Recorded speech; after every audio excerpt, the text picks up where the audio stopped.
Nandyal Congress party MLA అభ్యర్థిగా గోల రాజేష్ పోటీలోకి దిగుతున్నట్లు తెలుస్తోంది. నంద్యాల జిల్లా అభ్యర్థిగా గోల రాజేష్ కు కండువా కప్పి పార్టీలోకి సాదరంగా ఆహ్వానించారు పార్టీ నేతలు. ఖచ్చితంగా 2024లో జరగబోయే ఎన్నికలలో కాంగ్రెస్ పార్టీ అధికారంలోకి వస్తుందని ఆశాభావం వ్యక్తం చేస్తున్న గోల రాజేష్ తో మా ప్రతినిధి నూర్ భాషా ఫేస్ టు ఫేస్.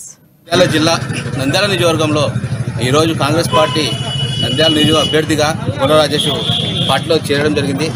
అయితే 2024 రాబోయే ఎన్నికల్లో తన వంతు పాత్రగా నియోజకవర్గంలో ఎలాంటి పాత్ర పోషించబోతున్నారు, అభ్యర్థులను 2024 ఎన్నికల్లో ఓటు అడిగేందుకు ఎలాంటి కార్యాచరణ ముందు చేపట్టబోతున్నారు అనేటువంటి విషయాన్ని ఈరోజు తెలుసుకోబోతున్నాం.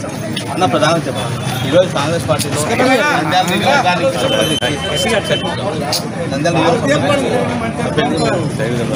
పోటీ చేయబోతుంది.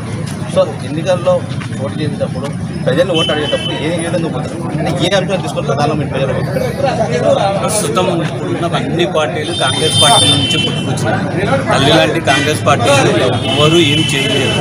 ఇవన్నీ తాటాకు చెప్పండి, మనకి ఎటువంటి భయము చింత లేదు. మళ్ళీ అధికారంలోకి కాంగ్రెస్ పార్టీ వస్తుందని మేము ఖచ్చితంగా విశ్వసిస్తాం.